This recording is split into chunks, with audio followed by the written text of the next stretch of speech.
Dulugin, dulugin natin, sambahin, dumalangin.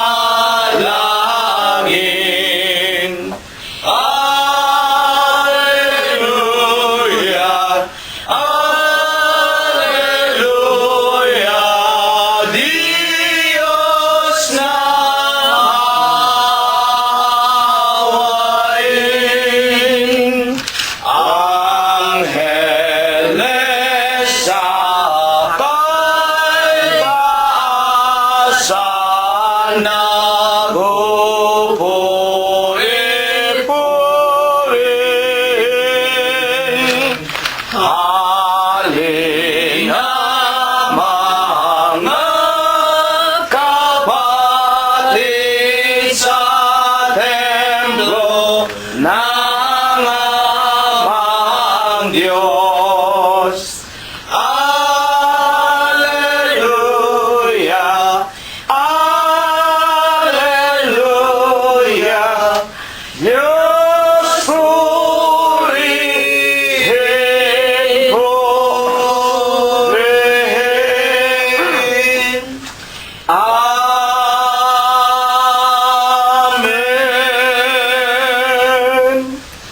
Purihin ninyo ang Panginoon. Purihin ninyo ang Panginoon mula sa mga langit. Purihin ninyo ang Diyos sa kanyang mga kaitaasan. Purihin ninyo siya, ninyong lahat niyang mga anghel. Purihin ninyo siya, buo niyang mga hukbo, mga hari sa lupa at lahat ng mga bayan, mga pangulo at lahat ng mga hukom sa lupa, mga binata at gayon din ng mga dalagang, mga matatanda at lahat ng mga bata. Purihin nila ang pangalan ng Panginoon, sapagkat ang kanyang pangalang mag-isa ay nabunyi, ang kanyang kalwalatian ay nasa itaas ng lupa at ng mga langit. Purihin natin ang pangalan ng Panginoon. Magsiawit tayo sa Diyos ng mga bagong awit at ng kanyang kapurihan sa kapisanan ng mga banal, sapagkat ang Diyos ay nalulugod sa kanyang bayan. Kanyang pagagandahin ang kaligtasan ng mga maamo. Purihin natin ang pangalan ng Panginoon. Purihin natin ang Diyos sa kanyang santuaryo. Purihin natin siya sa langit ng kanyang kapangyarihan. Purihin natin ang Diyos dahil sa kanyang mga makapangyarihang gawa. Purihin natin ang Panginoon ayon sa kanyang marilag na mga kadakilaan, at purihin ng lahat ng mga bagay na may hininga. Purihin nila ang pangalan ng Panginoon. Amen. Amen. Mga minamahal na mga magulang, mga tagapakinig, lalo na nga po sa lahat ng ating mga bagong mga kaibigan, na araw-araw po ay patuloy na dinadala, idinaragdag, tinatawag ng Diyos para po makasama natin sa paglilingkod na ito ang tunay na dahilan kung bakit tayo pong lahat ay nilalang ng Panginoon Diyos. Sa Efeso 2:10, tayo ay kanyang gawa, nilalang kay Kristo para lumakad sa lahat ng mga mabubuting mga gawa. Inihanda ng Diyos ng una pa upang siya nating lakaran. Sa banal at dakilang linggo po ng umagang ito, ay atin ang patuloy na awitan, sambahin at luwalhatiin sa pamamagitan po ng mga bunga ng ating mga labi. Aawit tayo mga kapatid, numero 51 sa ating mga himnaryo.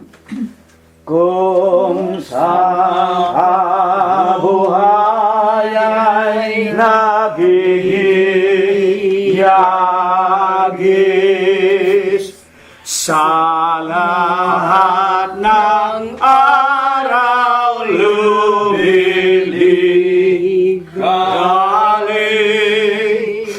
mapagtagpuin po puso mo at isip. Alalahanin ka loob ng langit. Ang kasulatan ay basahin. Utos niya ay iyong sundin sa buhay mo. Ay iyong dalahin at papalat biyaya'y alalahanin. Kundi mo makayat na bibigatan sa tindi ng hirap at kalumpayan. Alalahanin dakilang may lalang. Kalungkutan mo'y dagling mapaharam. Ang kasulatan ay basahin. Utos niya ay iyong sundin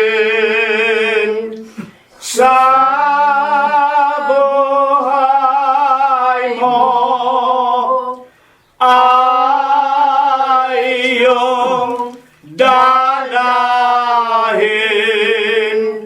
Pagpapalat biyaya'y alalahanin.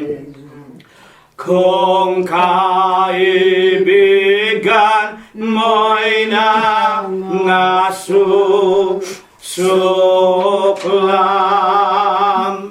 itinakwil ka kinapopotan. Iglesia ng Diyos ang kadahilanan. Si Kristo Jesus iyong kaaliwan. Ang kasulatan ay basahin. Utos niya ay iyong sundin sa buhay mo. Ay iyong dalahin. Pagpapalat biyaya'y alalahanin. Patuloy po nating papurihan, sambahin at luwalhatiin ang Panginoong Hesukristo. Awitan po natin siya ng bilang 57 sa ating mga himnaryo. Pag-ibig ni Jesus ay walang hanggan sa lahat ng taong sa Kanya'y naan. Lunas na ligaya sa kalungkutan. Ang pag-ibig ni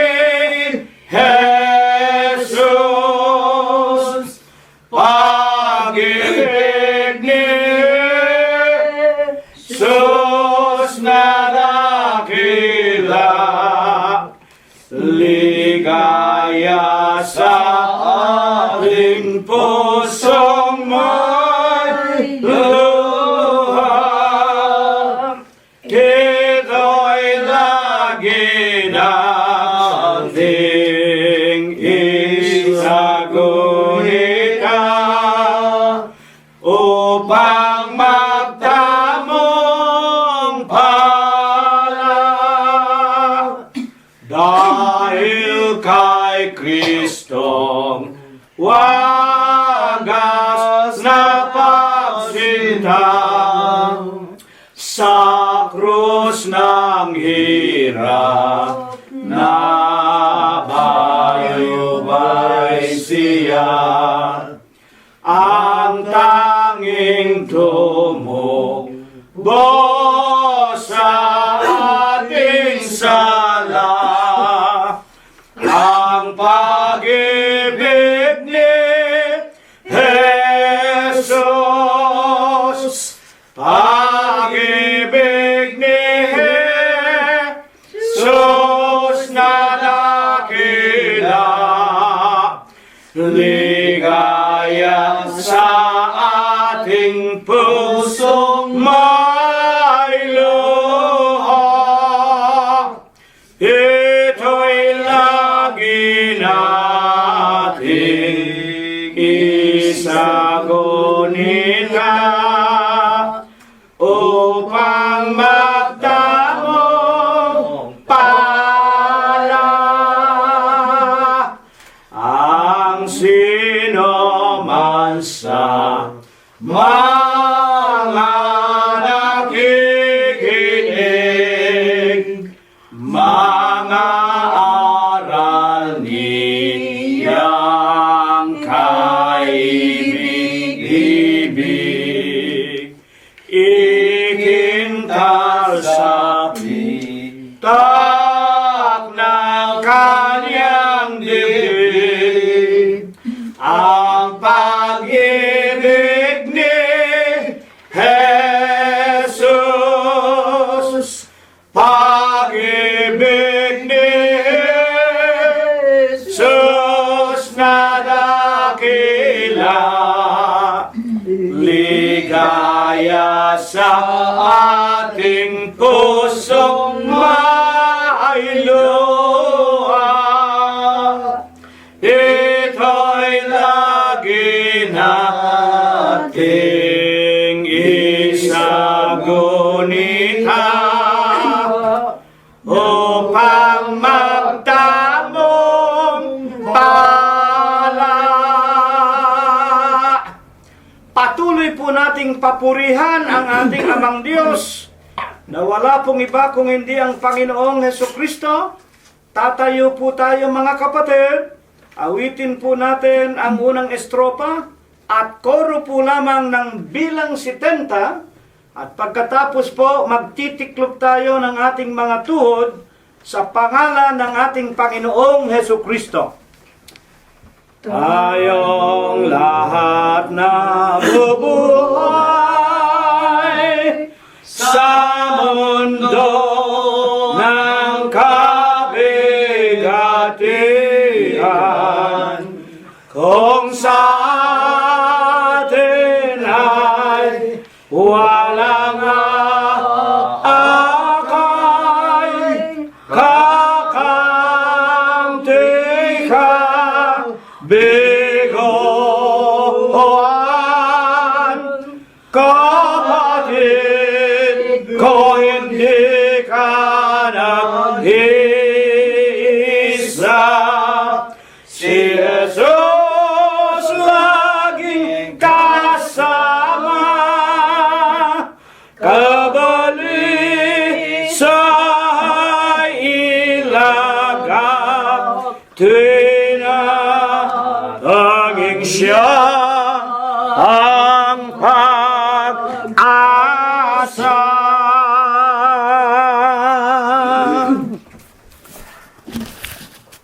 Dakilang Panginoon po naming Diyos, Ama, nalubha ka pong kagalang-galang. Ikaw po ay Diyos na sadya ka pong kapita-pitagan. Nag-iisa ka pong Diyos na buhay, ang may-ari at lumalang ng lahat ng mga bagay, ang Diyos na pinakamakapangyarihan ka po sa lahat. Ama, na ikaw po ang nag-iisa at buhay na Diyos, na pinagtapatan at pinaglingkuran hanggang kanilang kamatayan, ng kanilang buong puso, buong isip, buong lakas at ng kanilang mga buong buhay, hanggang kanilang mga kamatayan. Ikaw ang Diyos ni Abraham, ni Isaac at ni Jacob, ng iyong mga banal na propeta sa bansa ng Israel. Ikaw rin po ang pinagtapatan ng aming mga minamahal na mga magulang hanggang kanilang mga kamatayan. Ama, sa banal sakdal, napakamalinis na pangalan mo pong Kristo Jesus, itinitiklop namin ang aming mga tuhod.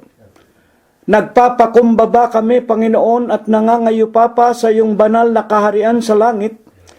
Tanggapin mo po ang aming mga tao sa puso namin na mga pagpapasalamat. Panginoon aming Heso Kristo, maraming salamat po sa iyo. Isang linggong mga araw, nilipos mo po kami ng buhay, kagalingan, kalakasan, mga kapayapaan. Patuloy mo ring binubuksan sa amin ang mga magagandang pintuan ng mga kapalaran. Panginoon po naming Hesus, sinasamba ka po namin. Pinupuri ka namin, niluluwalhati namin. Ang kagalang-galang, ang napakamalinis mong pangalang Kristo Hesus, sa Espiritu mo po at sa iyong kagilagilalas na kaliwanagan. Amen. Ama, nalalaman mo po kung papaanong ginugol namin, ginamit namin ang mga araw na ipinautang mo po sa aming mga hiram na buhay. Kung kami, Ama, nagkulang, nagkasala sa iyong banal na paningin, hindi pa namin naaabot ang iyong kaluwalhatian, Ama, nakikiusap kami, huwag mo sanang gawing dahilan upang hindi mo po kami turuan at aralan. Patawarin mo po kami, Amang Banal, sa lahat ng aming mga nagawang mga kasalanan. Amen.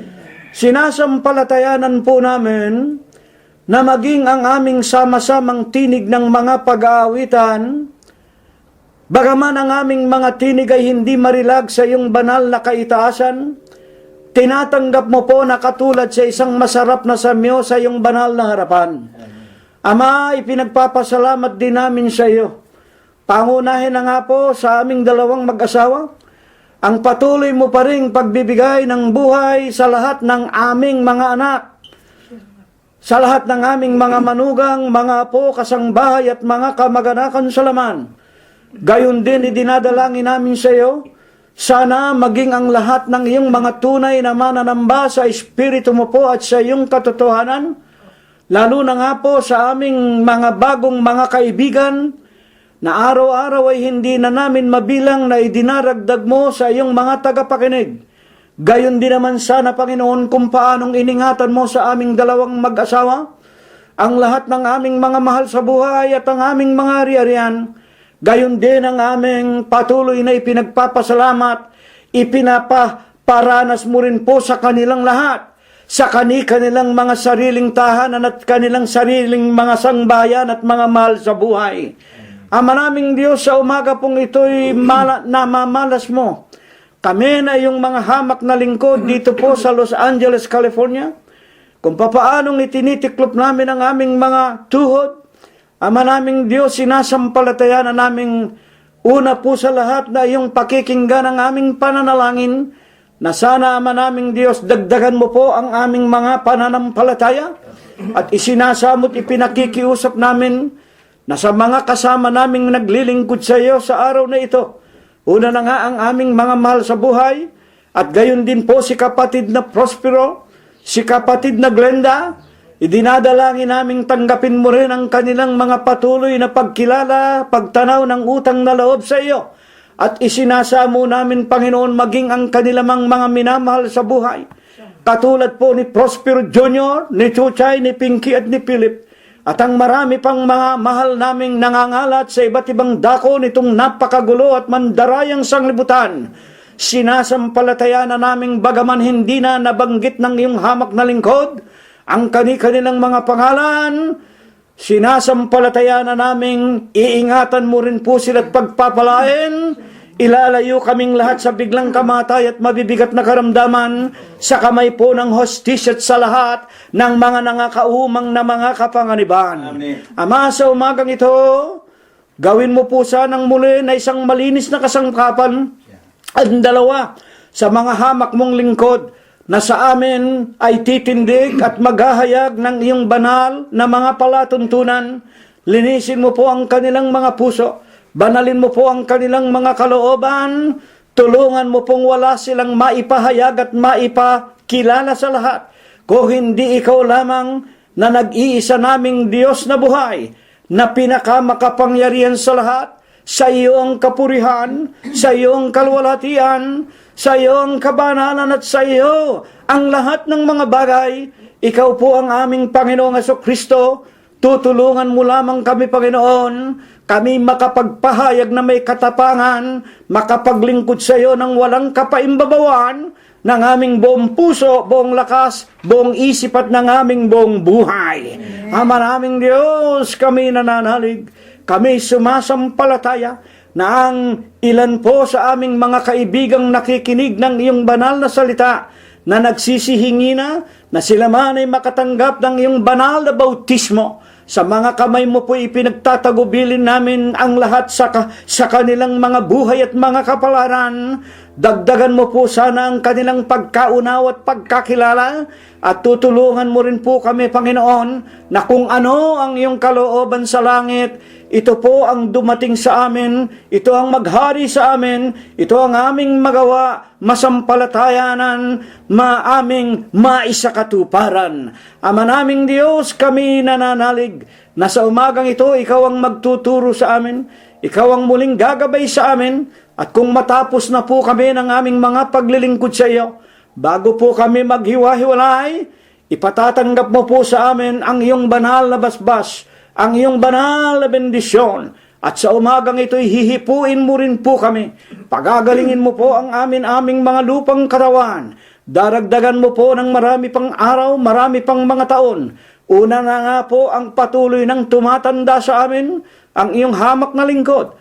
Si kapatid na Rosita, si kapatid na Prospero at Glenda, si kapatid na Concepcion Teredero, si Robert at Mercedita, si Rogelio at si Expectacion. Gayon din po si kapatid na Mirna. Mabanal ang lahat po ng ito sa pangalan mo pong Kristo Jesus. Sinasampalataya na naming tatanggapin namin magmula po ngayon at magpakailanman. Amen. Atin na pong husayin ang ating mga sarili. At sa umagang ito, isang napakagandang paksa sa San Mateo 22:14, ang ipaglilingkod sa atin ng Panginoong Hesus, sapagkat marami ang kanyang tinatawag, dadapwat kakaunti ang kanyang mga hinihirang. Ito po, unang ipaglilingkod sa atin ng ating minamahal na kapatid na Prospero Gonzales. Atin po siyang pakinggan. Sa banal at dakilang pangalan po ng ating Panginoong Hesukristo, muli po ang inyong abang lingkod ay bumabati sa inyong lahat, mga kapatid, at sa amin pong mga minamahal na mga kaibigan ng isa pong banal na kapayapaan. Purihin ang pangalan ng Panginoong Hesukristo.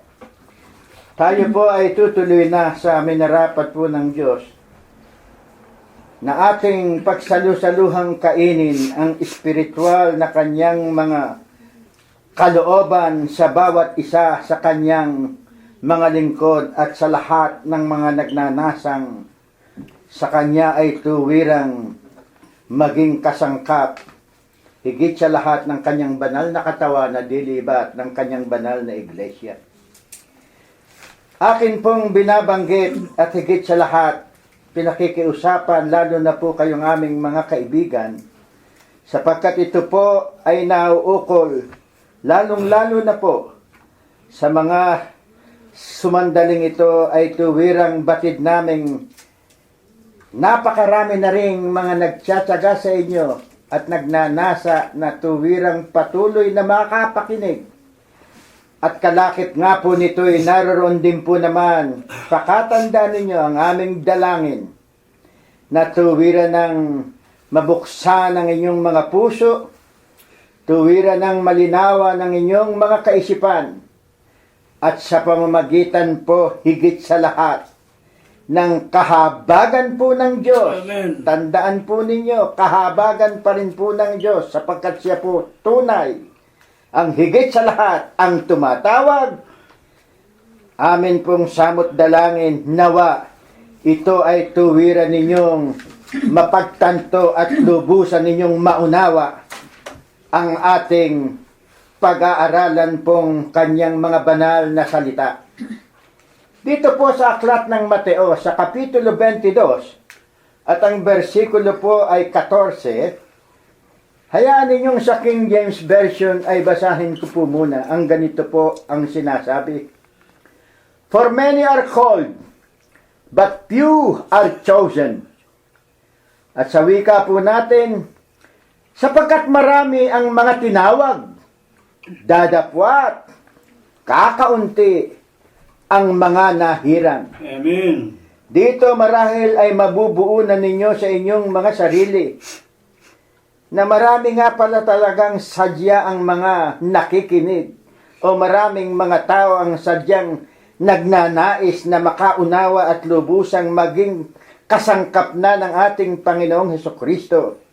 Dadapwat ang wika pa rin po ng talata, kakaunti pa rin po ang tuwirang at masasabi nating katulad ng nasa sa banal na kasulatan, they have completely exemplified na naging karapat-dapat sa harapan ng Diyos, kaya sila ay matatawag na nahirang, qualified. Sa mga tinawag, kakauntian niya ang mga nahirang. Ang una po nating dapat na itanong, sino po baga naman sa talata pong ito ang tuwirang nangungusap? At bakit nga po baga ito ay ibinangon ng Diyos sa atin ngayong umagang ito? Ang tanong po natin, sino ang nagsasalita po rito? Pakinggan po ninyo sa ibaba ng talata sa Mateo 22:1, ganito po ang ating mababasa. At sumagot si Jesus at muling pinagsalitan sila sa mga talinghaga at sinabi, pakatandaan po ninyo, ang ating Panginoong Hesukristo po nagsasalita, nangangaral sa pamagitan po ng mga talinghaga.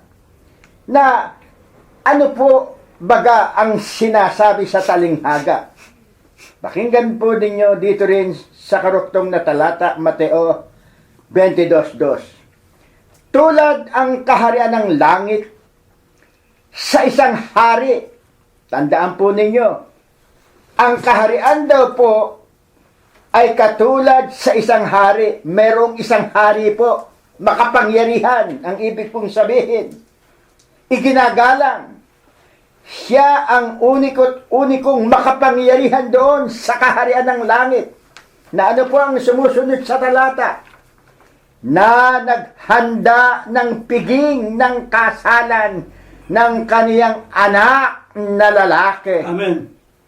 Dito, sa inyong tuwirang lubusang nalalaman kong mauunawa na kaagad na ninyo, dito ay makikilala na natin na tuwirang ang Diyos yaong hari at yaong sinasabing kasalan na anak na lalaki ay masasabi na ninyo kaagad na ito ang ating Panginoong Hesukristo.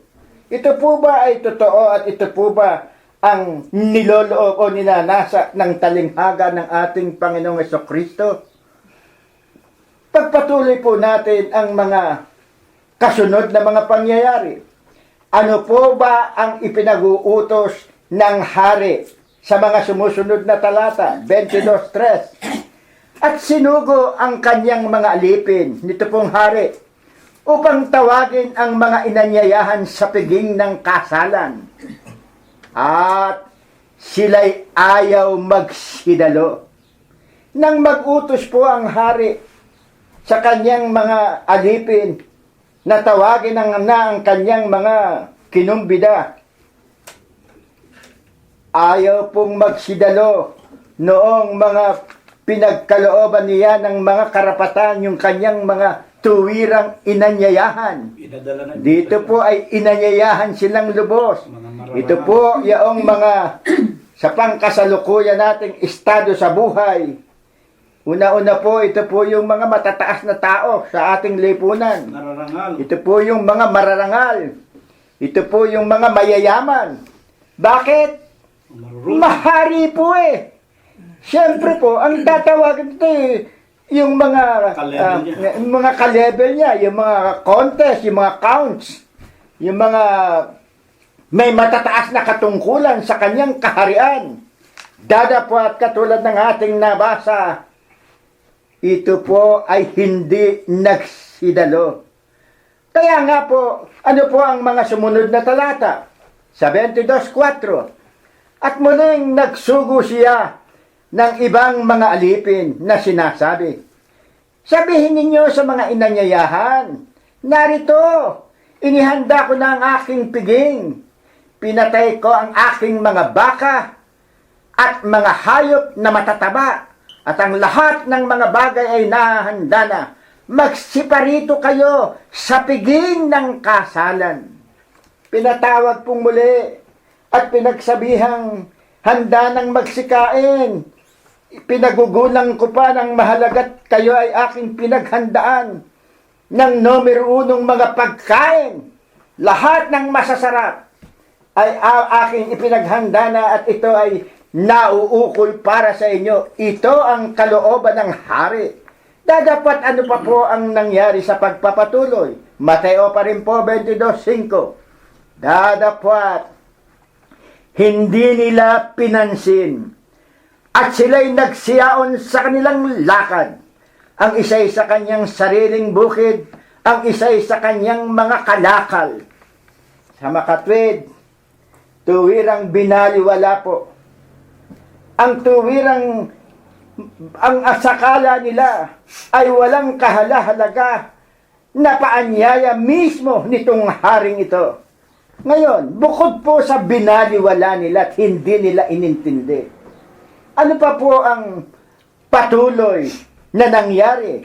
Sa 22:6, patuloy po tayong makinig sapagkat naririto po ang suheto, ang tuwirang kahalagahan ng talinghaga pong ito. Dadapwat ang hari ay nagalit at sinugo ang kanyang mga hukbo at pinuksa ang mga dito po sa 22:6 po muna, at hinawakan ng mga iba, yung pong mga iniimbita, yung pong mga inanyayahan. Sa 22:6 po muna, at hinawakan ng mga iba ang kanilang mga alipin, at sila'y dinuwahagi at pinagpapatay.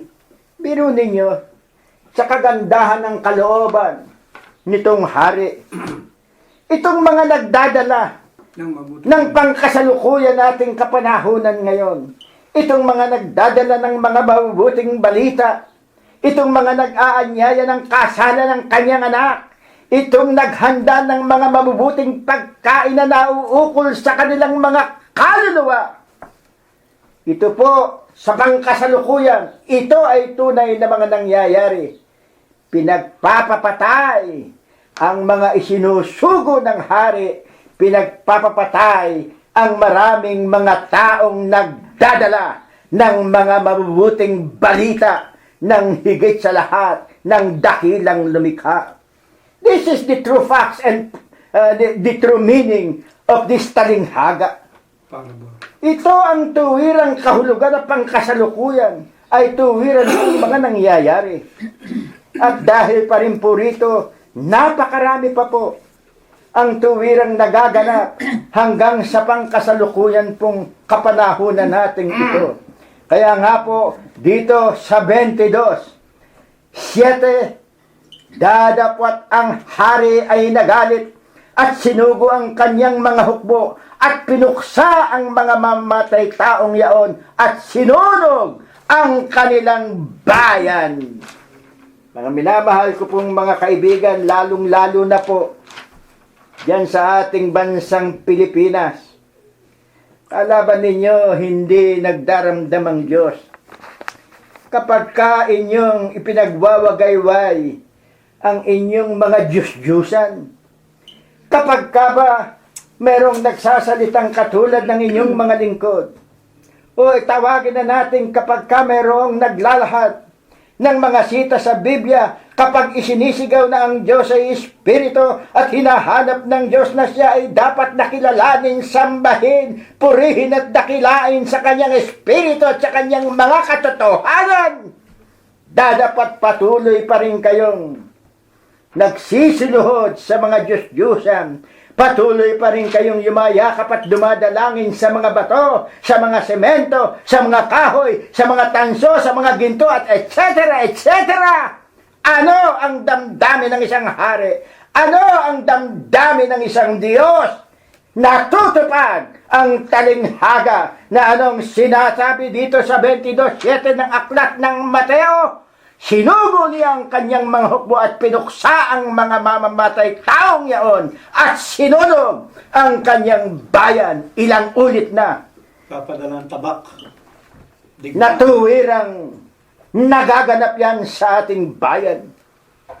Hanggang ngayon, puspusan, nakikita namin sa telebisyon, ibinabalita sa mga radyo, at maging sa buong mundo, napakarami ang nagaganap, sapagkat kanila pa rin itinatanyag ang mga Diyos-Diyusan. Kaya naman, ang ginagawa ng Diyos, pinupuksa niya, katulad ng ginawa sa ating bayan. At hanggang ngayon, hindi ba ninyo napapansin kung anong hirap ang nangyayari sa ating bayan? Dahil puspos na ng puro idolatria, puro mga peking Diyos ang patuloy na sinasamba, niluluwalhati at pinaglilingkuran ng bayan kong kaawa-awa at kahabag-habag.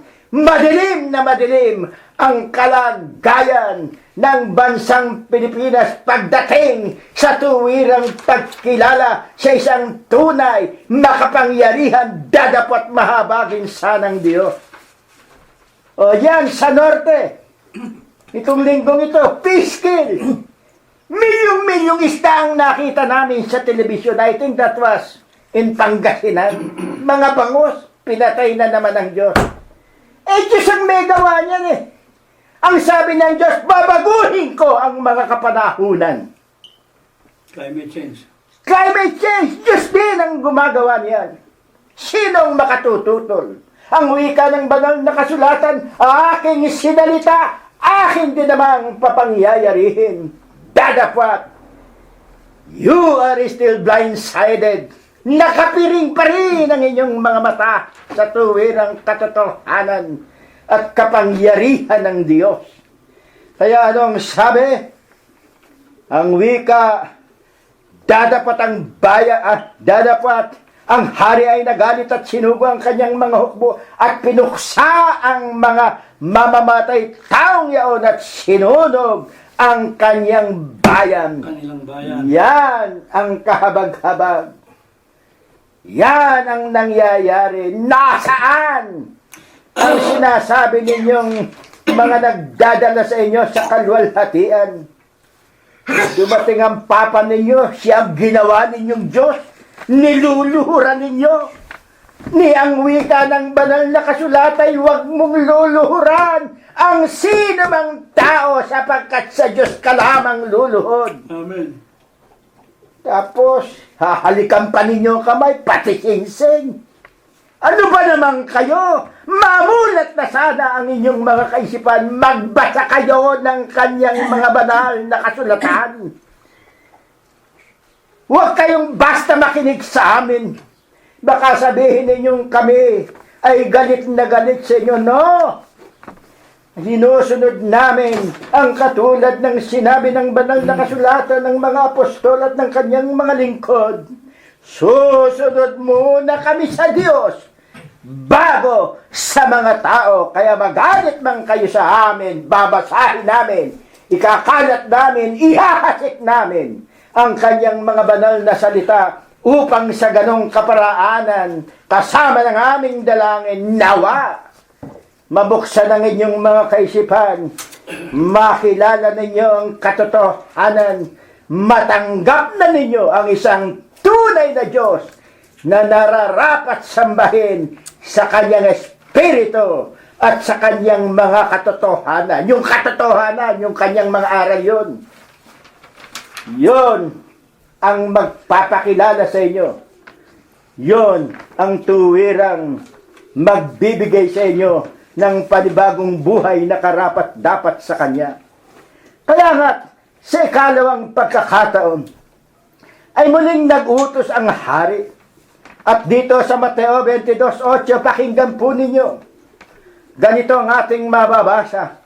Nang magkagayoy, sinabi niya sa kanyang mga alipin, na handa ang kasalan, ngunit hindi karapat-dapat ang mga inanyayahan.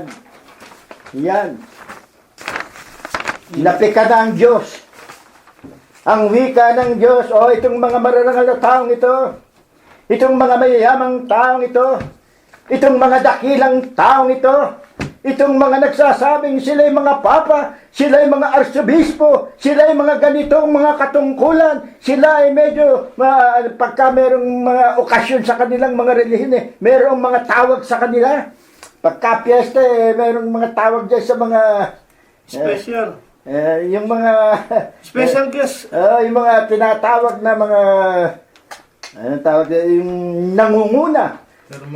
May mga hermano mayor, etc., etc. Ang wika ng banal na kasulatan, hindi nila ako inintindi. Tinawag ulit ang kanyang mga alipin at anong sinabi? Magsiparoon na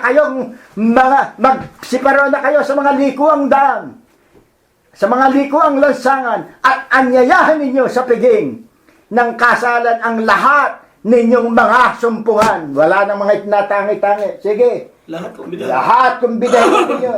Kay mahirap, kay squatter, kay magnanakaw, kay ano pa man ang kanyang karakter sa buhay. Sige. Kumbidahin na ninyo. At sa 22:10 nga po, ang wika pa rin po rito, at nagsilabas ang mga liping yaon sa mga lansangan at kanilang tinipon. Ang lahat nilang mga nasumpungan, masasama at mabubuti, at napuno ng mga panauhin ang kasalan. Ano po ang ibinabadya nitong talatang ito? Inihasik po, ibinigay na po sa lahat ng mga tao. Hindi po lamang sa bansang Israel na kanyang lubusang minamahal, na kanyang lubusang bayan. Dito pinasok na at kanyang ipinangaral na maging sa mga hintil. Yan pumapasok ang katotohanan na tayo na hindi sa lahi ng mga Israelita sa kahabagan ng Diyos.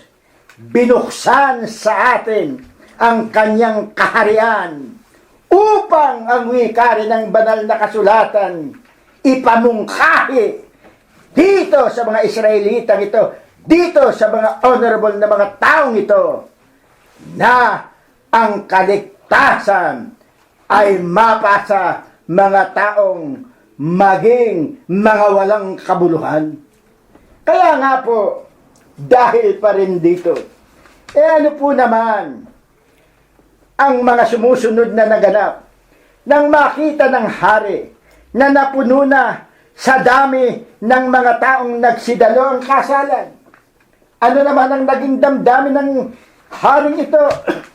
Pakinggan ninyo dito rin po sa aklat ng Mateo sa pagpapatuloy sa 22:11. Dapat pagpasok ng hari upang tignan ang mga panauhin, ay doon nakita niya ang isang tao na hindi nararamtan ng damit kasalan. Sa 12, at sinabi niya sa kanya, kaibigan, ano't pumasok ka dito na walang damit kasalan? at siya'y naumid, hindi makasagot.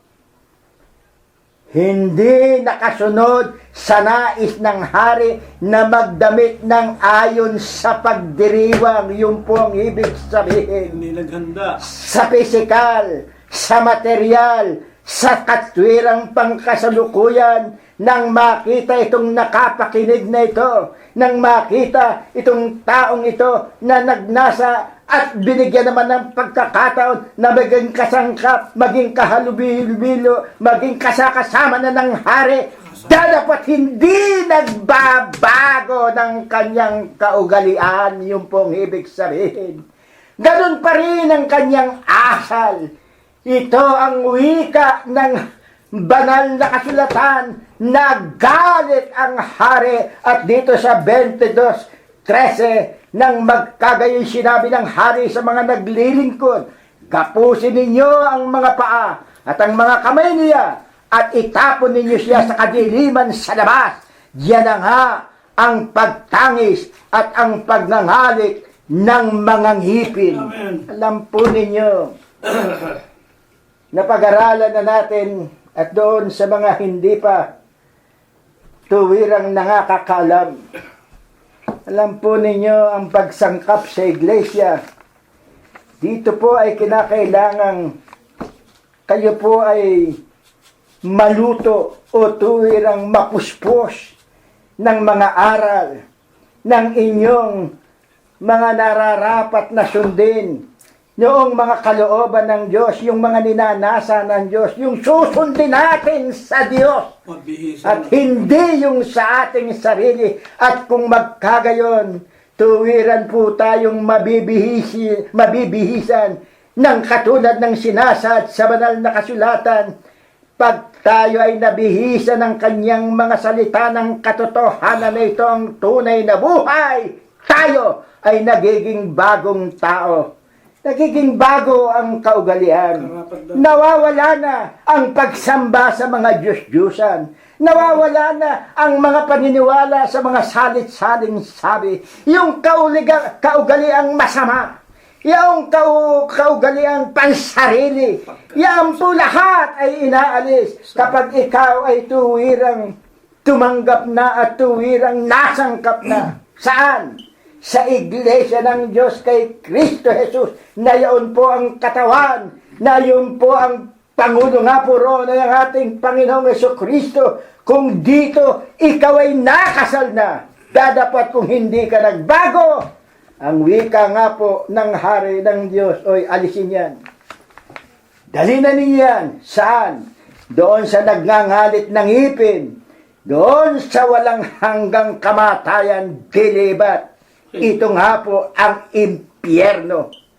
Hindi porket ikaw ay kapatid sa iglesia, dapat garon pa rin ang iyong kaugalian. Sanglibutan ka pa rin. Sanlibutan ka pa rin. At nakalulungkot, tunay, madalas nakakaiyak. Mismong kamag-anak po namin, mahal pa namin sa buhay. Pagkatapos na lumaki sa pamagitan ng mga haral, pagtitiis, at nakita naming mga anak ang tuwirang pagbibigay halos ng kanilang mga buhay sa paglilingkod sa Diyos.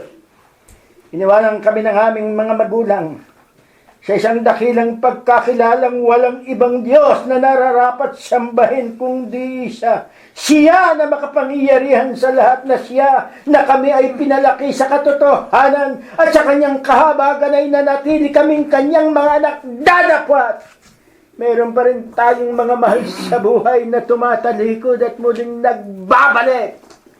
Dahilan sa kanilang mga asawa, dahilan sa kanilang mga negosyo, dahilan sa kung ano-ano pang mga kadahilanan.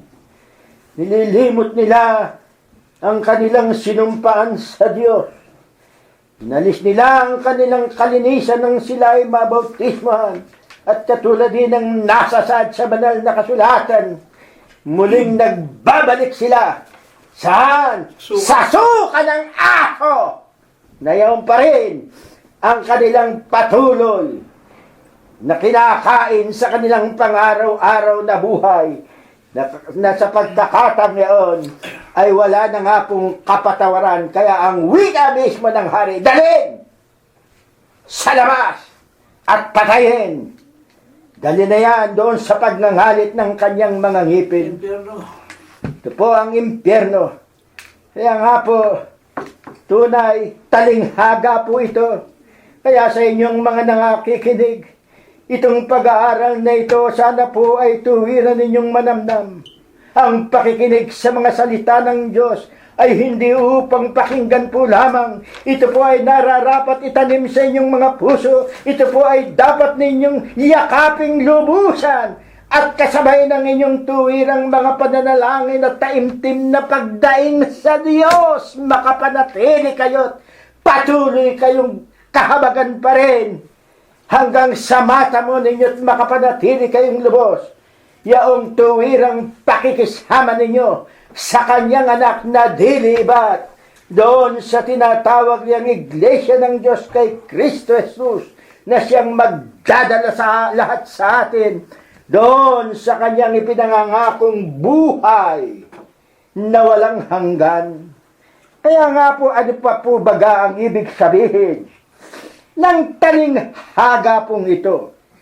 Itong parable na ito. Katulad po ng nasa sa Webster ni Miriam, ang parable na po is a short story that teaches a moral or spiritual lesson, especially one of the stories told to Jesus Christ and recorded in the Bible. Yung pong mga kasaysayan na tuwirang ipinakilala ng ating Panginoong Jesucristo. Ito nga pong mga talinghagang ito. Ito po ang konektado. Ito po ang aral sa lahat ng mga tao, spiritually speaking.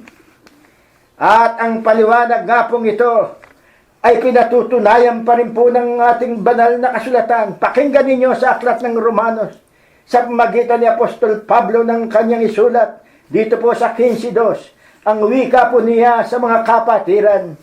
Bawat isa sa atin ay magbigay lugod sa kanyang kapwa, sa kanyang ikabubuti, sa ikatitibay.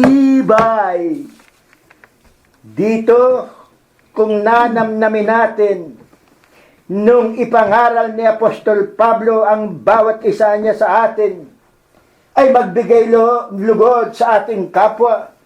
Dito patuloy na nararapat nating namnamin at tuparin yaong pangalaw at mahalagang utos ng Diyos na mahalin natin ang ating kapwa na katulad ng ating pagmamahal sa ating mga sarili.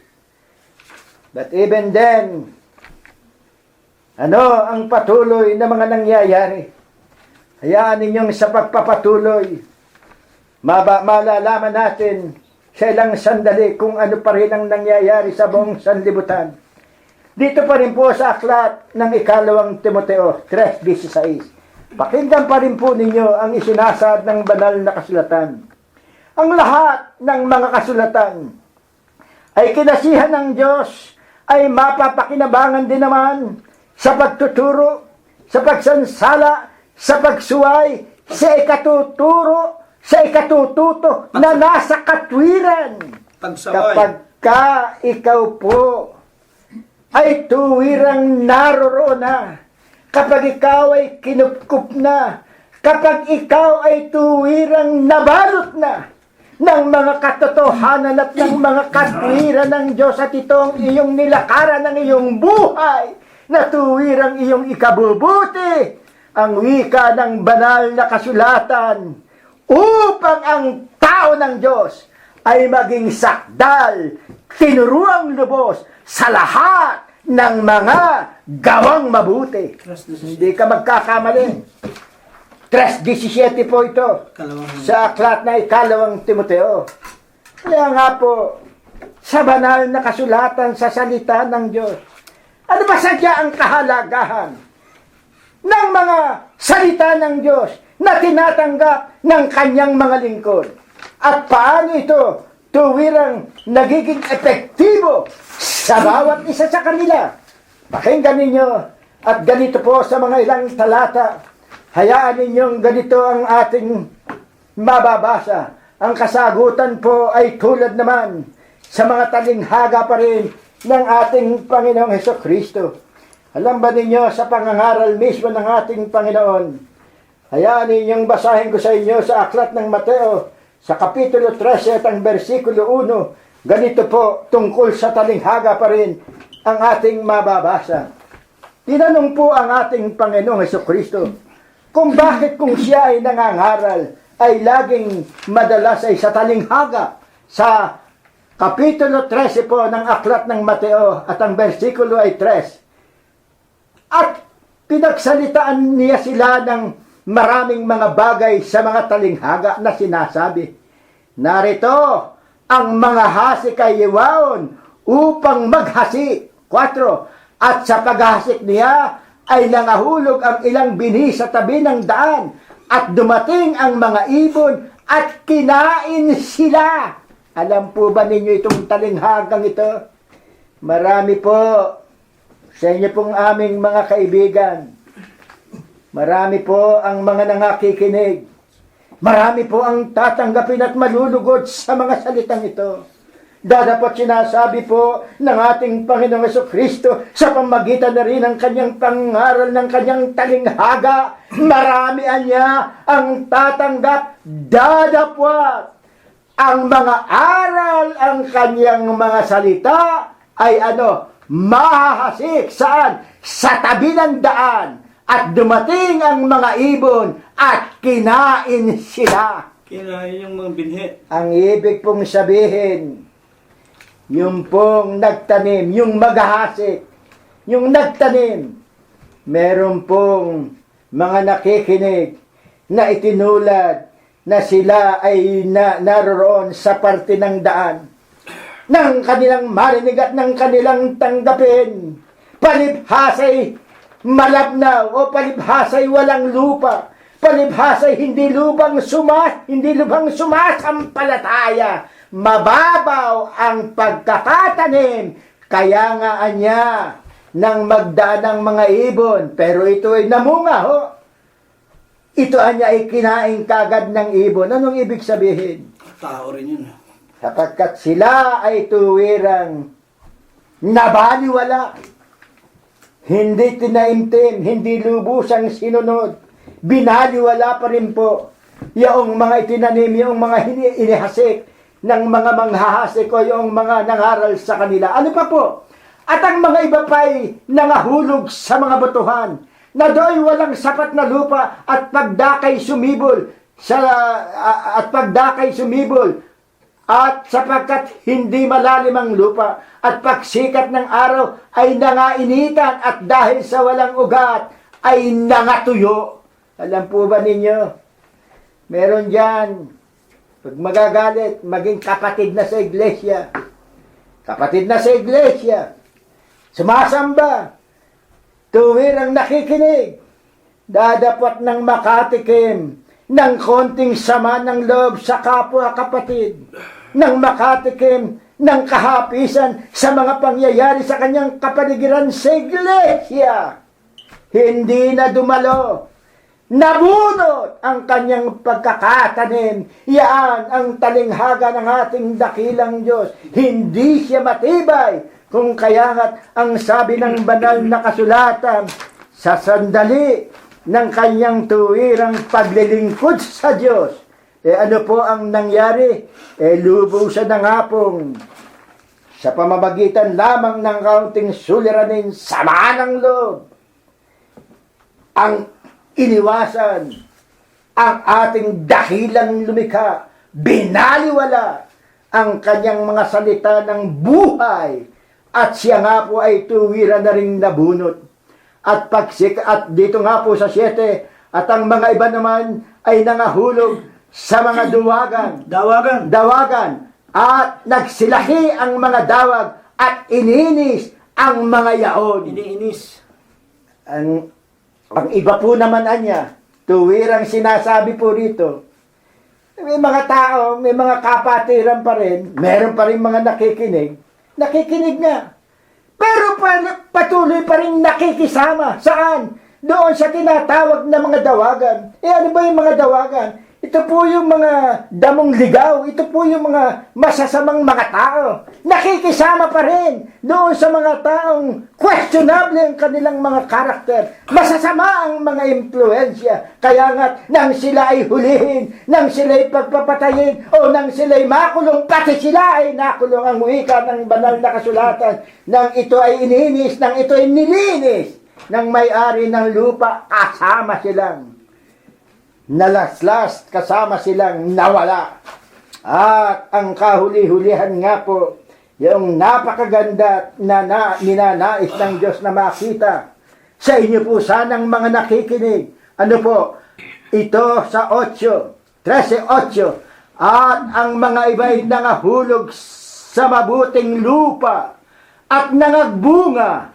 Ang ilay tig 100 at ang ilay tig 60 at ang ilay tig 30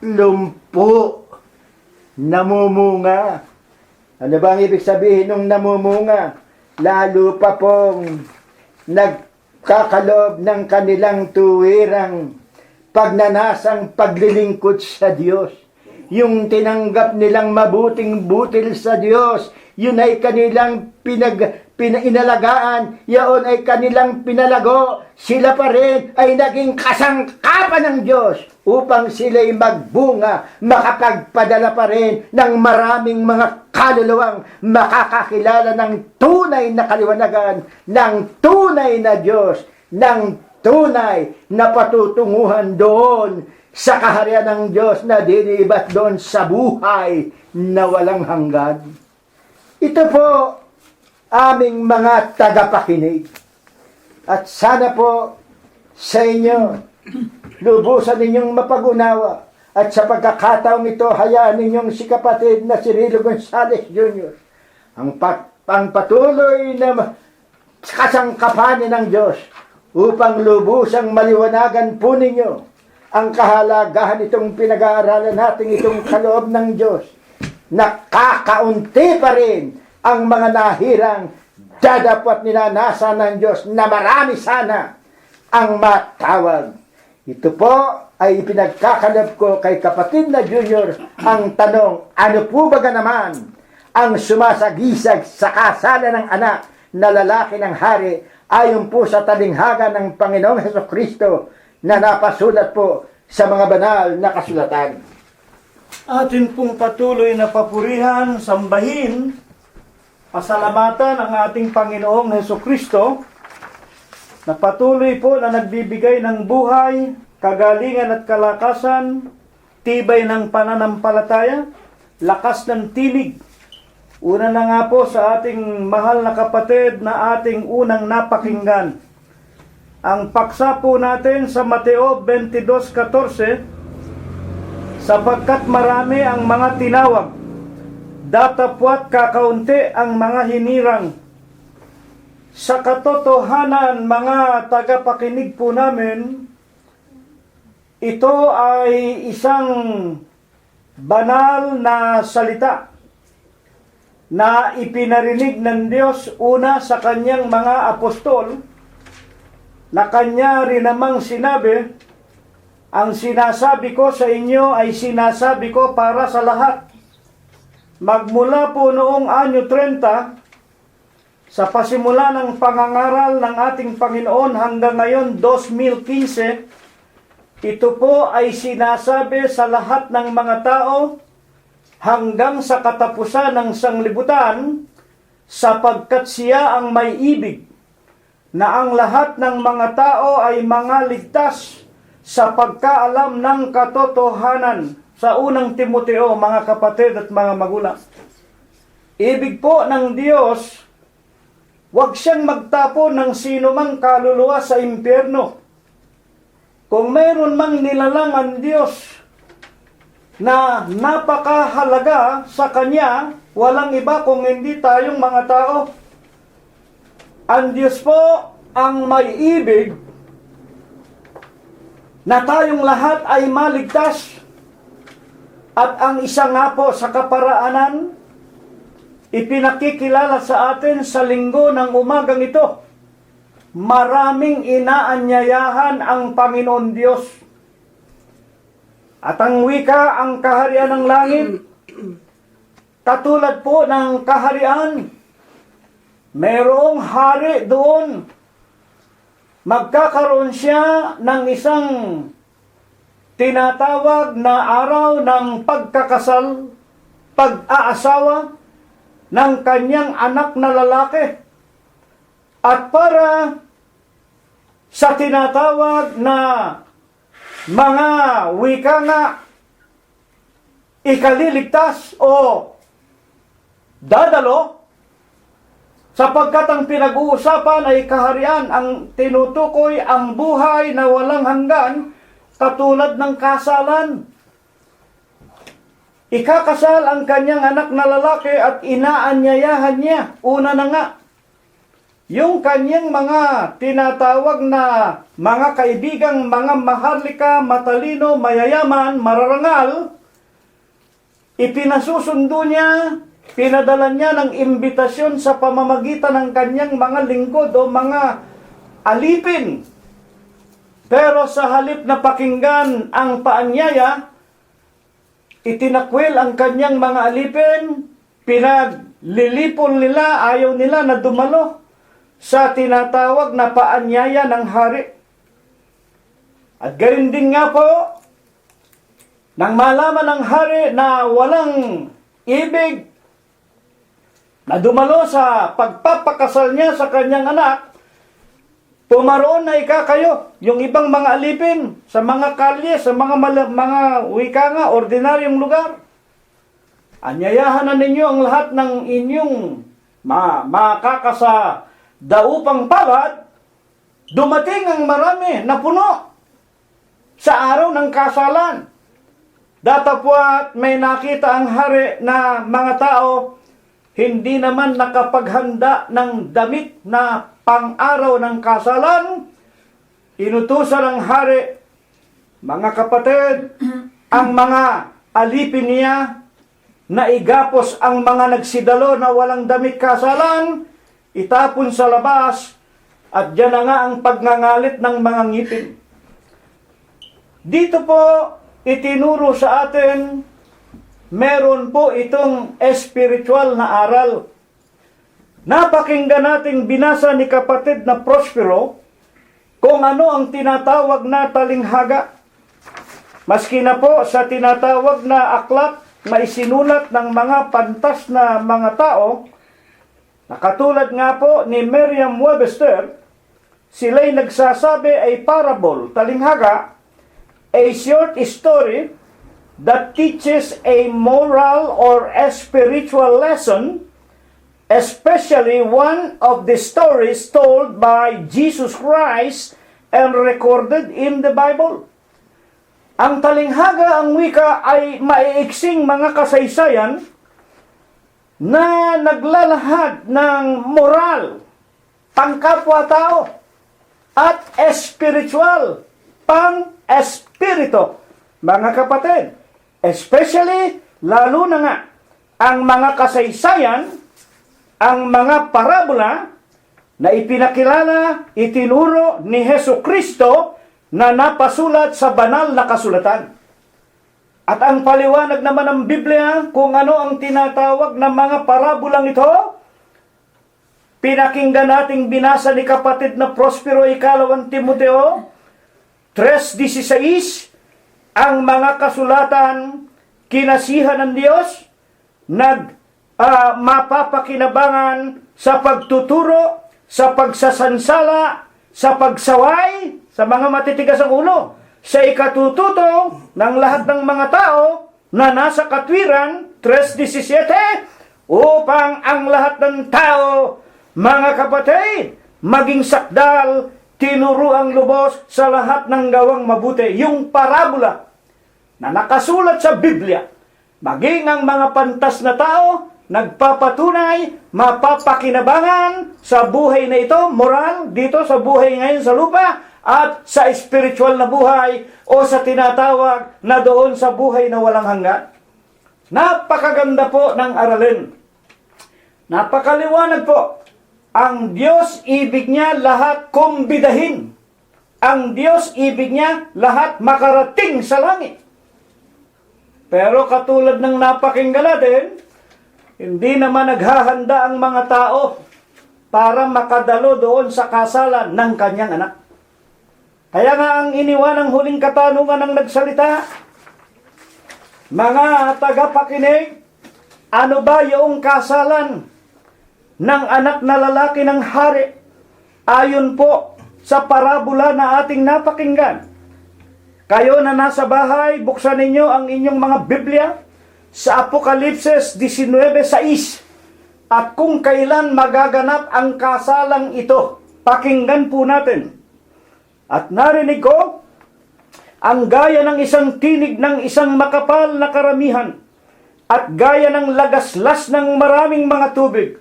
Ang nagsasalita rito si Apostol Juan, na sumulat po ng Apokalipsis.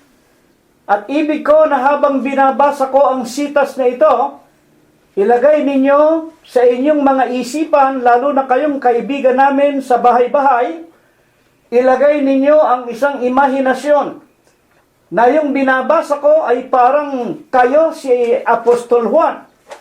Ano ang kanyang namamalas? Narinig ko ang gaya ng isang tinig ng isang makapal na karamihan at gaya ng lagaslas ng maraming tubig. Ito po ang salita ng Diyos, nagsasalita sa Kanya. At gaya ng ugong ng malalakas na kulog na nagsasalita, Hallelujah! Sapagkat naghahari ang Panginoong ating Diyos na makapangyarihan sa lahat.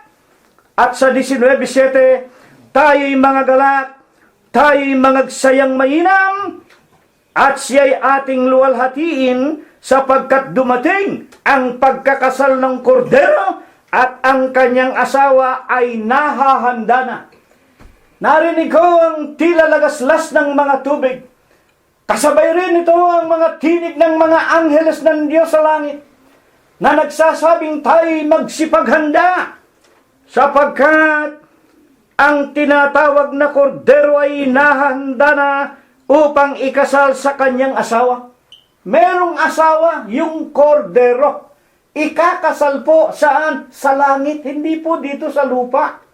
Kaya nga ito ang talinghaga sa mga hasip, na ito ang pinakaaral, katulad ng isang hari sa kanyang kaharian na nagpadala ng mga imbitasyon, mga kapatid, sa mga tao upang dumalo sa kasalan. Ang kasalan po hindi ang ordinaryong kasalan sa lupa. Ito po ay kasalan sa langit. Ang ikakasal, yung kanyang anak na lalaki, yun nga ang tinatawag na kordero. Alam po natin kung sino yung anak na lalaki.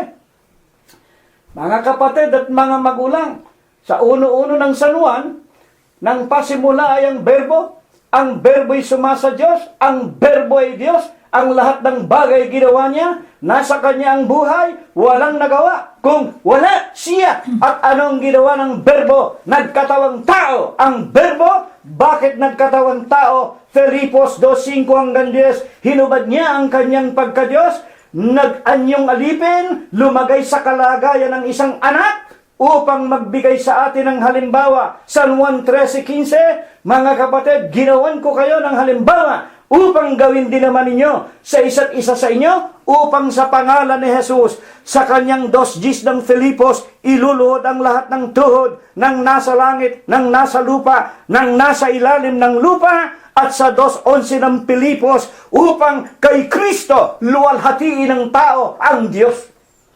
Sa mga tuwid, yun mismong ikakasal, siya rin ang Diyos. Na nagkatawang tao, hinubad muna ang kanyang pagka-Diyos, nagbigay ng halimbawa upang tayo naman gumawa ng mga iniwanang halimbawa, maging katulad tayo ng ating Panginoon, at maging karapat-dapat tayo sa tinatawag na kasalan. Kaya nga po sa 3:25 hanggang 29 ng aklat ng Galasya, ang bawat binabautismuhan kay Kristo, ibinibihis na. Ayan po, ibinibihis na ang Panginoong Jesucristo At wala na ikang Hudyo, wala ng Grego, wala ng Inchik, wala ng Pilipino, walang Amerikano. Ang lahat pag nagpabautismo sa pangalan ng Ama, Diyos, Anak, Kristo Jesus, at ng Espiritu Santo sa Iglesia ng Diyos kay Kristo Jesus, tayong lahat nakabihis sa kasalan. Naintindihan ba ninyo ang talinghaga? Malibang kayo'y magpabautismo sa Iglesia ng Diyos kay Kristo Jesus, iisang iglesia binayaran ng dugo ng Panginoong Jesucristo. Hindi binayaran ng Papa sa Roma. Hindi binayaran ng iglesia ni Manalo o ng tinatawag na Manalo. Hindi binayaran ng sino mang mga mangangaral na tao ang nagbayad sa iglesia para mabihisan ako kayo ng mapuputing damit. Ng mapuputing damit ang Panginoong Jesucristo, ang Panginoon Diyos. Ngayon, ang tanong natin, sino ba yung babae na pakakasalan ng ating Panginoong Jesucristo? At saka tunay ba, kapatid na si Rila? Yang Kristo na yan nga ang kordero? Buksan po natin. Ang sinasabi ng 19:7, unang tinatawag na mga magulang at mga kapatid, aklat ni Apostol Juan, Kapitulo 1, versikulo 29. Nang kinabukasan ay nakita ni Juan si Jesus na lumalapit sa kanya at sinabi, naririto, makinig kayo, si San Juan, sa kanyang unang aklat, 1:29, siya rin ang San Juan Apostol na sumulat ng kordero, na sumulat ng Apokalipsis, na nagsasabi kung papaano magaganap ang kasalan sa langit. Nahahanda na ang Kristo para ikasal sa kanyang asawa. Ang tanong na nahahanda na ang kordero para ikasal sa kanyang asawa. Ang tanong natin, kapatid na Cirilo, talaga bang ang Kristong ito na nagkatawang tao na binasa mo sa 1:1 hanggang 4 at sinabi mo sa Filipos 2:5 hanggang 10, nagkatawang tao, hinubad ang kanyang pagkadiyos, nag-anyong alipin, siya ba talaga ang kordero? Ito po ang sinabi sa atin. Nang kinabukasan ay nakita ni Juan si Jesus na lumalapit sa kanya at sinabi, naririto ang wika ni Juan Apostol, ang kordero ng Diyos, ang anak ng Diyos na ipakakasal sa isang babae. Narito ang kordero ng Diyos na nag-aalis ng kasalanan ng sanglibutan. Ngayon, ang tanong natin, sino ba naman, kapatid na Cirilo, yung babae na pakakasalan ng anak na binata ng Diyos, na yung pala siya rin nagkatawang tao lamang? Mga kapatid at mga magulang, basahin natin, 2 Korinto 11:2. Sapagkat ako'y naninibugho, ang nagsasalita si Apostol Pablo. Alam natin si Apostol Pablo, siya ang tinawag sa sandaling pinagpapapatay niya, ibinibilanggo ang mga iglesia ng Diyos kay Kristo Jesus. Pero kinahabagan siya ng Diyos, tinawag siya sa daang Damasco, at pagkatapos isinugo siya sa kahentilan para yung mga hentil na nasa iglesia ng mga demonyo, makinig kayo, makinig kayong mabuti, huwag kayong makagalit sa akin. Ang wika ng Panginoong Yesus, isinusugo kita sa mga hentil, aklat ng mga gawa. Isinusugo kita sa mga hentil upang sila'y pakawalan mo sa mga tali ni Satanas at dalhin mo sa aking kagilagilalas na kaliwanagan. Makinig kayo, huwag kayong magagalit sa akin. Ang lahat ng iglesia, sa kahintilan, pati mga relihiyon, kung ano-anong relihiyon, may Buddhist, may Confucius, may kung ano-ano, may sumasamba sa malaking bato, may sumasamba sa mga larawan, may sumasamba sa mga tao. Yan po sa demonyo lahat yan. Iisa lang ang iglesia na tayo ng Diyos. Hindi ba ninyo maintindihan yan? Mahirap bang unawain yan? Gusto ba ninyong dumalo sa kasalan sa langit? Kailangan po umalis kayo sa mga iglesia ng mga demonyo na kinaroroonan ninyo. Huwag kayo magagalit sa amin. Nabibilang na po ang mga araw at ang mga taon sa lupa. Ito na po ang tinutukoy ng Panginoong Yesus. Mga magulang at mga kapatid, sa 24:14, ipangangaral ang ebanghelyong ito ng kaharian ng langit. Hindi kaharian ni Manalo, hindi kaharian ni Kiboloy, hindi kaharian ni Eddie Soriano, hindi kaharian ng Iglesia Apostolika Katolika Romana, kaharian ng Diyos. Si Kristo ang Diyos, si Kristo ang Pangulo, si Kristo ang Obispo, si Kristo ang Apostol, si Kristo ang Sacerdote dito. Kaya huwag tayong maglilingkod sa Kanya nang walang kabuluhan. Ang hirap ng mga tao, titigas ng ulo. Napakatitigas ng ulo ninyo. Mahirap bang intindihin yun? 24:14. Ito na ang huling panahon na napapakinggan ninyo ang tunay na iglesia. Wala kaming itinuturong tao. Hindi namin kailangan ng salapin ninyo ang abuloy ninyo. Huwag ninyo kaming bigyan ng kapurihan. Huwag ninyo kaming bigyan ng tinatawag na pagpapahalaga. Pero ang Ebanghelyo, Unang Korinto 15:1-2, ligtas kayo kung matama ninyong sinusundan ang Ebanghelyo na sa amin na ipinagkatiwala at itinuturo namin sa inyo. Kaya nga, sino ang pakakasalan na dalaga? 2 Korinto 11:2 ang wika ni Apostol Pablo na siyang sumulat nito sa mga iglesia ng Diyos na nasa Korinto. Basahin po natin. Sapagkat ako'y naninibugho tungkol sa inyo ng panibugho na ukol sa Diyos, sapagkat kayo'y aking pinapag-asawa sa isa, upang kayo'y maiharap ko kay Kristo na tulad sa dalagang malinis. Nang salitain nito ni Apostol Pablo, humigit kumulang anyo, 60 hanggang 70 bago siya papugutan ng ulo sa siyudad ng Roma. Matitigas ang ulo ng mga taga-Korinto. Nababalitaan ni Apostol Pablo, marami pa rin mga sumusunod sa mga salit-saling sabi ng mga tao, sa mga superstisyon.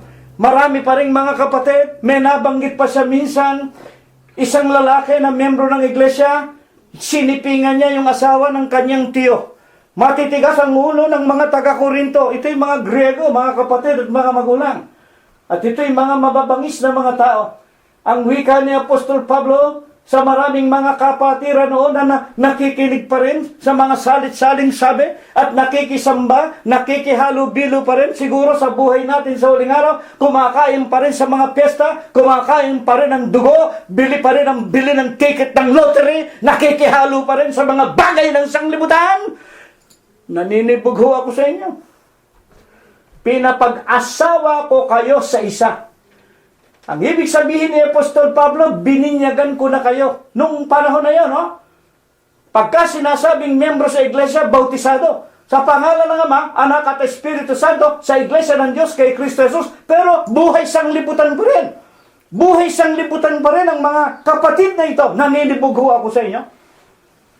Pinapag-asawa ko na kayo sa isa. Ang ibig sabihin, ikinasal ko na kayo sa iglesia.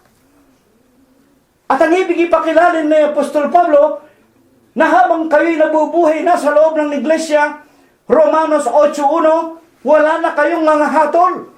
Kung sinusunod ninyo ang Ebanghelyo, kung nabubuhay na kayo sa Espiritu o sa mga salita ng Panginoong Jesucristo at hindi na kayo gumagawa pa ng mga gawa ng laman, naninibugho ako sa inyo.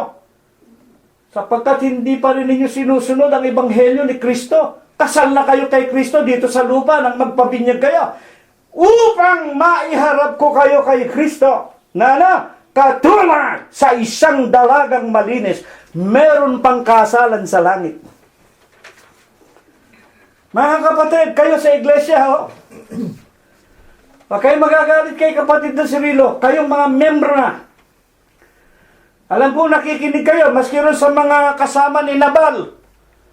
Maski dyan sa mga iglesyang kabanal-banalan, ni Payawal na pumatay ng bata, sina Dinas ang kanyang anak.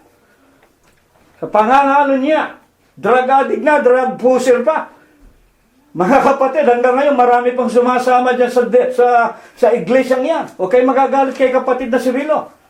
Kapag hindi kayo nagdamit ng kasalan na naayon sa kasalan sa langit, na kung liliwanagin, lumayas na kayo sa mga iglesyang kabanal-banalang kriminal ang inyong mga obispo, sa mga iglesia ng tao, si Kristo'y tao, sa inyo, ang obispo'y anghel, Pag hindi kayo umalis dyan, ang babaho ninyo, ang dudumi ninyo, lalo na kayong mga Katoliko, sumasamba sa mga Diyos-Diyosan, hindi kayo makakapasok sa araw ng kasalan.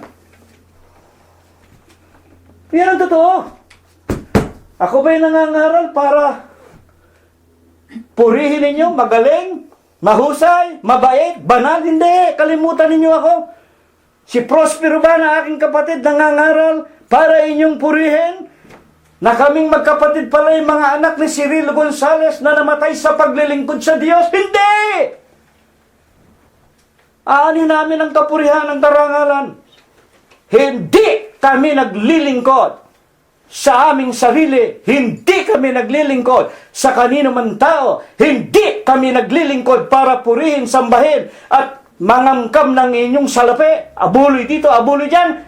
Mga kapatid, tuturo at nangangaral ang Panginoong Jesucristo sa inyo sa pamamagitan nino ng Iglesia ng Diyos kay Kristo Jesus na aming ipinakikilala sa inyo. Meron pong kasalan sa langit. Huwag nating sirain ang pagiging asawa ni Kristo bilang katawan niya sa lupa, ang Iglesia ng Diyos. Pabayaan nating laging malinis. Mabuhay tayo sa kabanalan, sapagkat sinasabi ng Panginoon Diyos, ako na tumawag sa inyo ay banal, kayo rin naman ay magpakabanal. Mga magulang namin at mga minamahal na mga kapatid, kaya nga anong matagubilin sa atin, bago tayo lubos na maghiwa-hiwalay sa umagang ito, sa kanyang 15-20 ng San Juan, alalahanin ninyo ang salita na sa inyo ay aking sinabi. Ang Panginoong Jesucristo ang nagsasaysay nito. Ang alipin, hindi dakila kaysa kanyang Panginoon. Bakit sinasabi ito ng ating Panginoong Jesucristo? Nang ninanasa niyang kumbidahin ang kanyang mga panauhin, una na nga yung mga mararangal at matatalino at mayayamang mga tao, isinugo niya ang kanyang mga alipin. Dadapot hindi tinanggap ang kanyang alipin, tinalian, mga magulang, sinaktan, at pinapatay, at ayaw nilang dumalo sa kasalan. Ang wika ng Panginoon, ang alipin ay hindi dakila sa kanyang Panginoon. Kung ako'y kanilang pinag-usig, kayo man ay kanilang pag-uusigin din. Ako at si kapatid na Prospero, nakahanda na po kaming mamatay anytime. Galit kayo sa amin, ipapatay ninyo kami, ipakulong ninyo kami, salamat sa Panginoon. Sapagkat nalalaman namin, mga kapatid, kung siya pinag-usig, kinaladkad sa hukuman ng mga tao, kay Anas, kay Pilato, mga kapatid at mga magulang, at kung saang-saang mga tinatawag na hukuman ng tao ng kanyang panahon, at gayon din ang ginawa sa 12 apostol, maliban kay Judas Iscariote na nagtaksel, ipinagbili ang Panginoong Jesucristo, ang mga alipin ng Diyos, pinupugutan ng ulo, ipinapako sa krus sa huling araw na ito. Nakahanda kami sapagkat alam na namin yan. Ano ba mawawala sa akin at kay kapatid na Prospero? Malapit na rin kaming mamatay. Mga kapatid at mga magulang, ang ibig namin mangyari sa amin kung ano ang kalooban ng Diyos. Ito ang maghari sa amin, mga kapatid. Kami man, kung kailangan, ipabilanggo ninyo, ipapatay ninyo, purihin ang Panginoong Jesucristo na ganap sa amin ang kanyang isinasabing hindi kami hihigit sa kanya. Mga kapatid, kung tinupad nila ang aking salita, ang inyo man ay tutuparin din naman nila. 15:21, dadapot ang lahat ng mga bagay na ito, gagawin nila sa inyo dahil sa aking pangalan, sapagkat hindi nila nakikilala ang sa akin ay nagsugo. Mga kapatid, kaya kami inuusig, hindi ninyo nakilala kung sino nagsugo sa amin. Sino ba yung Gonzales na yan? Sino ba yung magkapatid na Prospero at Cirilo? Sino ba yan? Hindi nila nakilala ang nagsugo sa amin. Hindi po kami sinugo sa inyo na katulad ng maraming obispo na Doctor of Divinity, Doctor of Theosophy. Mga kapatid at mga magulang, wala po kaming pinag-aralan ganyan. sapagkat ang pag-aaral ng karunungan ng Diyos hindi makukuha sa anumang paaralan ng tao sa sanglibutan katapos-tapusan. Kung hindi sana ako naparito at nagsalita sa kanila, hindi sila magkakaroon ng kasalanan. Dadapwat ngayon, wala na silang madadahilan sa kanilang kasalanan. Amen.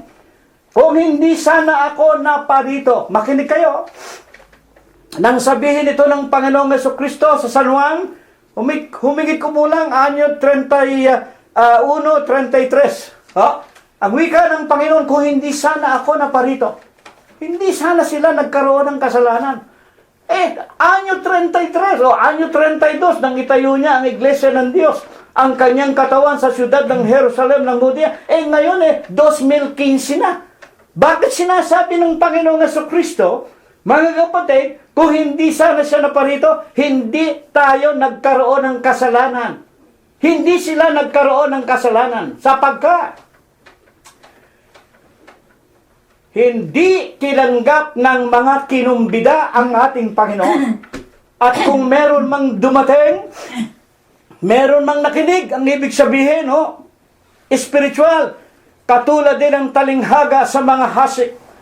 Ang iba ang wika ng Panginoong Jesucristo, ang iba sa mga binhi, yung mga binhi, sa mga bagong nakikinig namin, ang binhi na ipinunla sa tinatawag na bukirin, ito po yung mga salita ng Diyos. Ang iba sa mga binhi na patapon sa tabi ng daan.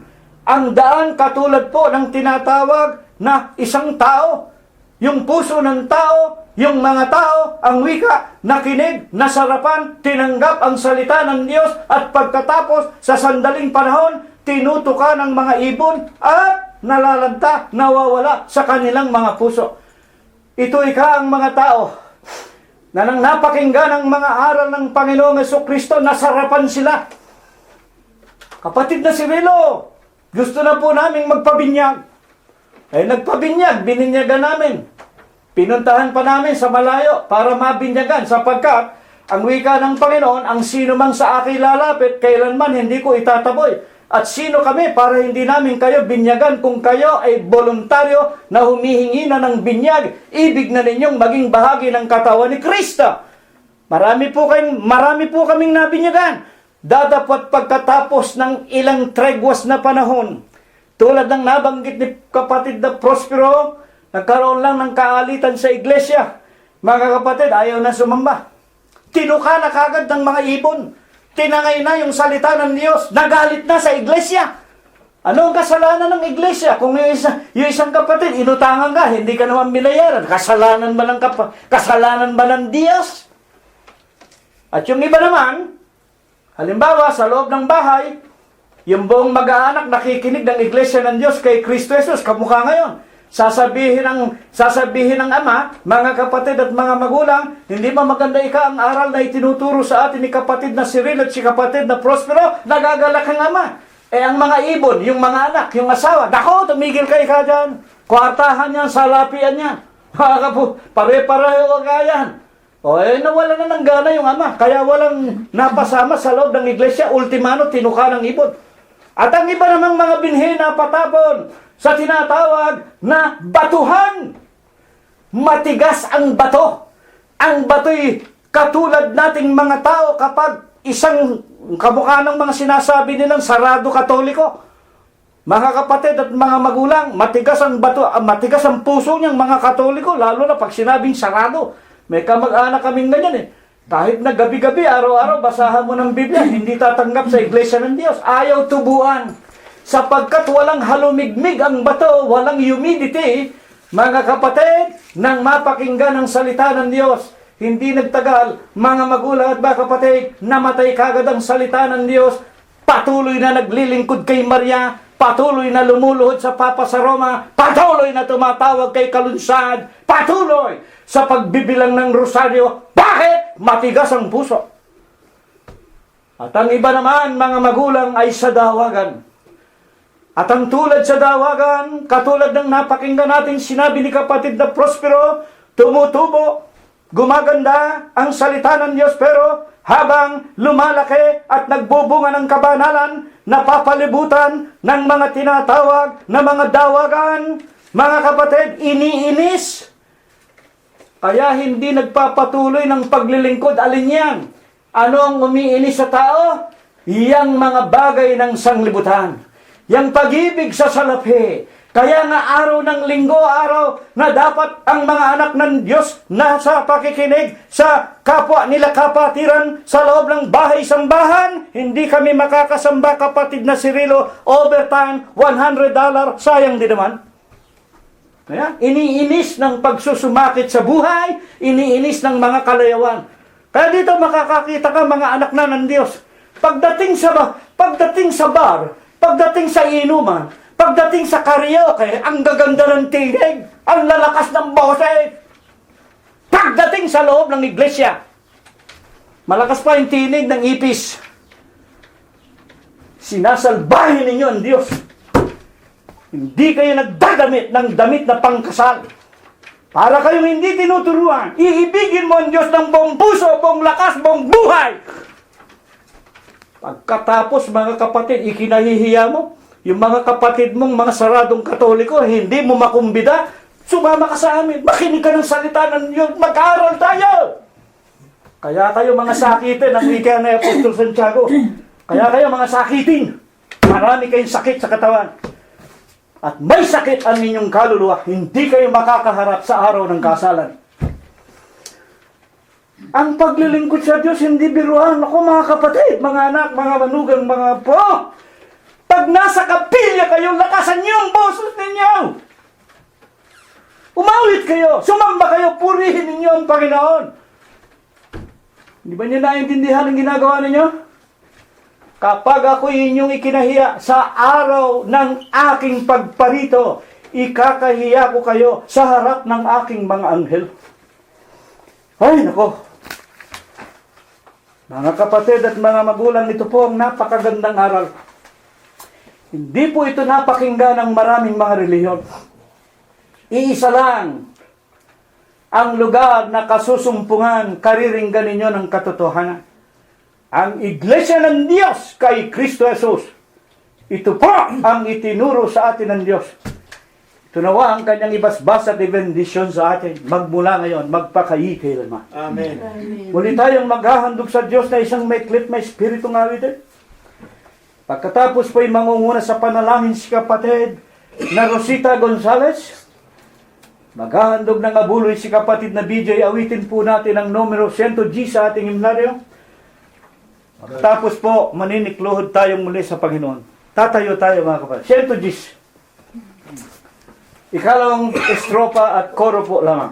O Amang makapangyarihan, Ikaw po ay tinatawagan upang kaliwag ng malinaw sa landas ng katotohanan.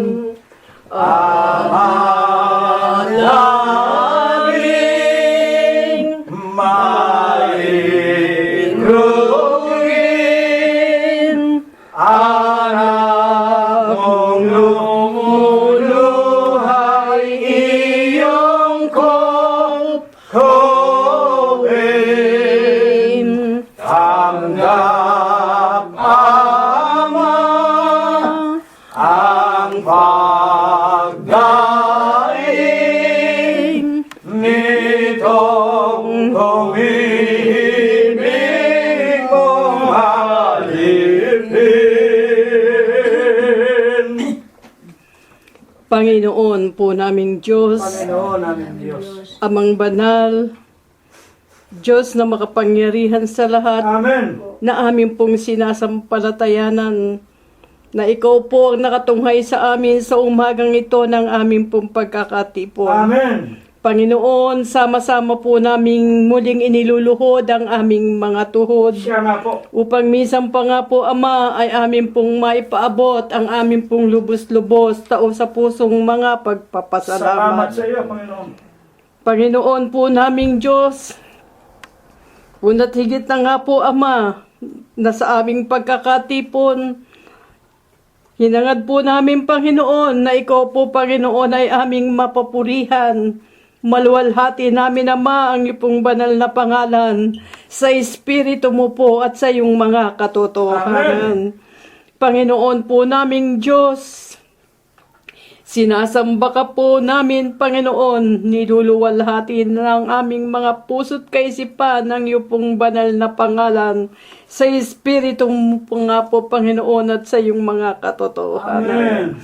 Panginoon po naming Diyos, sa umaga rin pong ito, Ama, lubos-lubos kaming nagpapasalamat sa mga aral na muli mo pong niloob na maihasik sa amin sa umagang ito ng aming pagkakatipon. Ang iyo pong mga aral na ito, Ama, ang nagsisilbing gabay sa aming mga buhay. Loobin mo po, Panginoon, na ang mga aral mo pong ito, Ama, ay matanim na mainam sa aming mga puso't kaisipan. Ito po, Panginoon, ay mag-ugat ng mga gawang kabanalan sa aming mga buhay. Amen. Na alulumbaga, Panginoon, mahawakan namin ito ng mainam. Habang kami po, Panginoon, ay pinagkakalooban mo po ng buhay at ng aming mga kalakasan. Amen. Loobin mo po, Panginoon, na ang mga aral na ito ay maihasik din po, Panginoon, sa aming mga kapatiran o sa lahat po ng iyong mga nilalang na nagnanasang sila man po, Panginoon, ay makaalam ng iyong katotohanan. Siya nga po. Ama naming Diyos, loobin mo po, Ama, na ito nga po'y matanim din ng mainam sa kanilang puso't kaisipan. Umani po kaming lahat, Panginoon, sa ipinangangako mo pong buhay na walang hanggan. Panginoon po naming Diyos, talos mo po, Ama, ang nasa ng bawat isa sa Siya amin. nga po. Ang mahawakan nga po namin, Panginoon, ang pananampalatayang ipinagkakaloob mo po sa iyong mga lingkod. Amen. Nasa po ng bawat isa sa amin, Ama, na maging karapat dapat kami sa iyong banal na paningin. Alalaong baga, Panginoon, nasa ng iyong mga lingkod kung maaari po'y makganap kami ng walang bahid, dungis, kapintasan sa iyong banal na pangalan. Amen. Gayunpaman, Ama naming Diyos, talos mo po, Ama, na kami po, Panginoon, ay nasusumpungan mo pa rin po sa aming mga gawang mga hindi po kasang-ayon ng iyong mga kalooban. Siya nga po. Kaya naman po, Ama naming Diyos, amin pong isinasamo, Ama. Alang-alang po sa banal na pangalang misan mo na pong ikinapit sa bawat isa sa amin. Amen. Patawarin mo po kami, Ama, sa lahat po ng aming mga kakulangan. Amen. Panginoon po naming Diyos, talos mo po, Ama, ang laman ng aming puso't kaisipan. Nalalaman mo po, Panginoon, ang naganap sa mga nakaraang mga araw o sa isang linggong nagdaan sa aming mga buhay. Siya nga po. Nalalaman mo po, Panginoon, at amin din po naman, Amang, ipinagpapasalamat ang lahat nga po ng iyong pagpapalat pamamatnubay sa bawat isa sa amin. Gayunpaman, Ama, nasumpungan mo't nakita mo po, Ama, na ang iba mo pong mga lingkod ay nagdaranas din po, Panginoon, ng kapaghatian sa mga araw na ito na nagdaan. Dala palibhasa, Ama, na ang kanilang mga mahal sa buhay ay yun na rin po, Amang, binawian ng kanyang buhay. Gayunpaman, Ama naming Diyos, naalalaman mo po, Ama, na ipinagpapasalamat po ng iyong mga lingkod na kung ito man ay naganap sa aming mga buhay, ito po, Panginoon, ang katakdaan ng kanilang buhay dito sa ibabaw ng kalupaan. Panginoon po naming Diyos, amin pong samot dalangin, Ama, na ang amin pong mga kapatiran, ng aming mga mahal sa buhay na dumanas ng ganitong kapighatian. Nalalaman mo po, Panginoon, ito po, Ama, ay talos din po nila na sila man, Ama, ay hindi mo pababayaan, bibigyan mo ng kagaangan ang kanilang mga kalooban. Amen. Panginoon po naming Diyos, amin din po amang isinasamo ang lahat nga po ng aming mga mahal sa buhay na naroon sa malalayong dako na kanilang kinaroroonan. Minsan pa, Ama naming Diyos, ay amin pong samot dalangin na wag mo po, Ama, sila amang pababayaan. Lalo na nga po, Panginoon, ang aming mga kapatiran na malalayo sa kanilang mga mahal sa buhay. Tulungan mo po sila, Panginoon, sa dakong iyon, na sila, Ama, ay maligtas sa mga kapanganiban sa araw-araw na nadaraan dito sa gitna ng sanlibutan. Nalalaman po namin, Panginoon, na ang kapaligiran ay puspos ng kapanganiban sa bawat dako nitong sanlibutan. Gayunpaman, Ama naming Diyos, kami po'y sumasampalataya na hindi mo po kami, Ama, pababayaan. Naroon po ang iyong makapangyarihang paningin na nagsisilbing ilaw sa bawat tahanan. Amen. Ang iyong makapangyarihang kamay ang nagsisilbing gabay sa bawat isa sa amin. Amen. Kaya naman po, Ama naming Diyos, amin pong ipinagpapasalamat ang lahat ng iyong pawamatnubay sa bawat isa sa amin. Amen. Panginoon po naming Diyos, amin din po amang isinasamo, idinadalangin ang mga lingkod mo pong kinakasangkapan mo, Ama, sa tuwi-tuwi na kapag sumasapit ang ganitong mga araw, na sila po, Panginoon, ay naging kasangkapan mo sa paghahasik ng iyong katotohanan. Amen.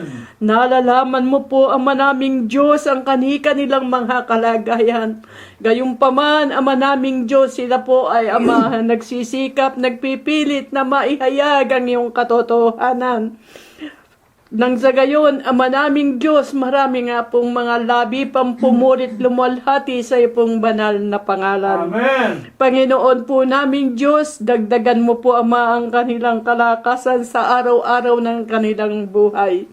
Pagkalooban mo rin po sila, Panginoon, ng marami pang mga kaalaman na nagmumula sa iyong kaitaasan, na ito po, Panginoon, ang mga katotohanan na magpapahayag po sa bawat isa sa kanila na ang iyong nga pong banal na pangalan, ang iyong pong kapangyarihan, Panginoon, ang magsisilbing tanglaw ng bawat isa sa amin sa araw-araw ng aming mga buhay. Amen. Panginoon po naming Diyos, amin pong isinasamo, Ama, na ang bawat isa sa amin ay muli mo po amang gagabayan ng iyong mapagparang kamay. Nang sa gayon, Ama, sa muli namin pakikipagtipan sa iyo, sa muli po naming pagkakasama-sama, sa dakong ito, makita mo po kaming umaawit, nagkakaloob ng pagpupulit pagluwalhati na may kasiglahan at may mga kagaangan sa amin pong mga isa sa ganitong mga gawaing ninanasa mo pong makita sa bawat isa sa amin. Amen. Panginoon po naming Diyos, ang lahat po ng mga ito, 10 nang hindi na po nasambitla ng iyong lingkod. Mga samot dalangin ng bawat isa sa amin, Ama, ay amin pong sinasampalatayanan kung yung loloobin ay amin pong kakamtin sa aming mga buhay. Panginoon, ang lahat ng ito, magalang po naming samot dalangin sa iyo, Amang Diyos, Kristo Jesus, na amin pong nag-isang Diyos na tagapagligtas. Amen. Amen. Diyos na makapangyarihan sa lahat, ang nagbibigay buhay at lakas sa banal na gawain siyang tumawag at nagtiis ng hirap. Kaming lingkod mo ay nagpapasalamat sa kaloob mo. Buhay at lakas, dalangin namin sa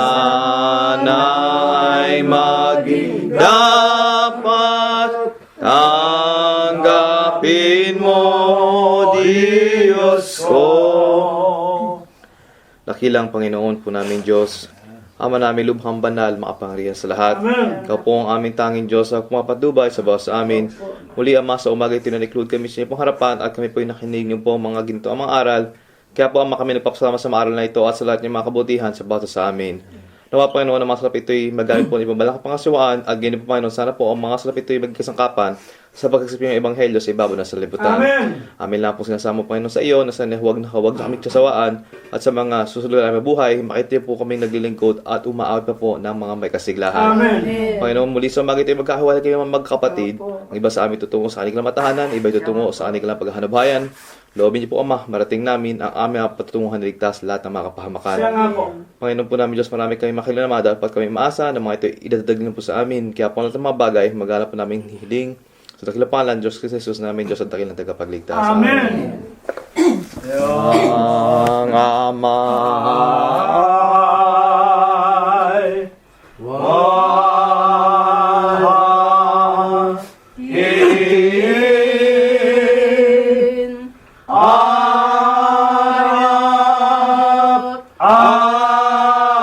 ating huling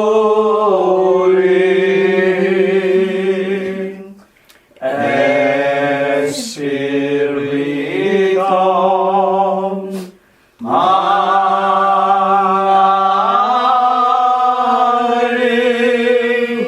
laging ipanubay.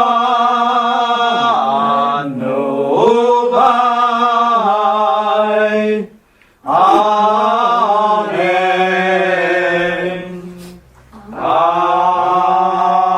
Amen.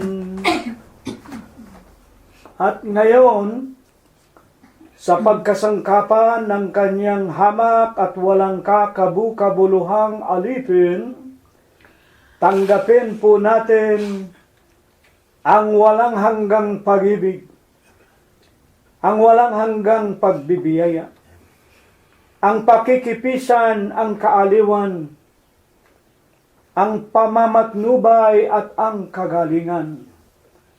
Gayon din ang hindi maulatang banal na biyaya, basbas at bendisyon, pagliligtas at pagpapagaling ng kanyang banal na Espiritu.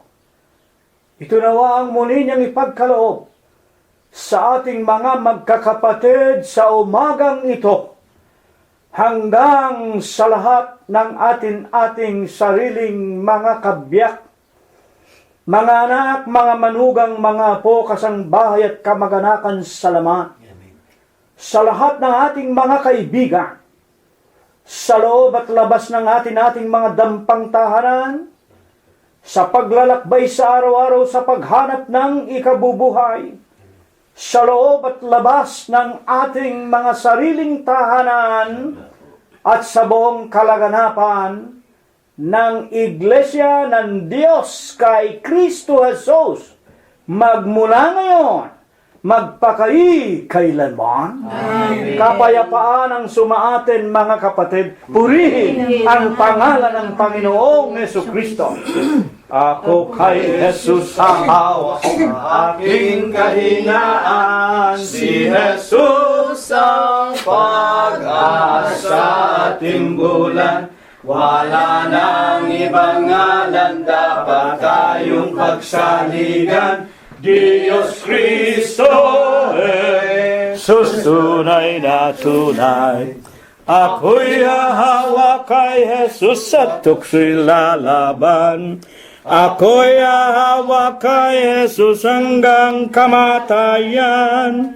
Ako'y hahawak kay Jesus, hindi hihiwalay ang kamay ni Jesus aalalay.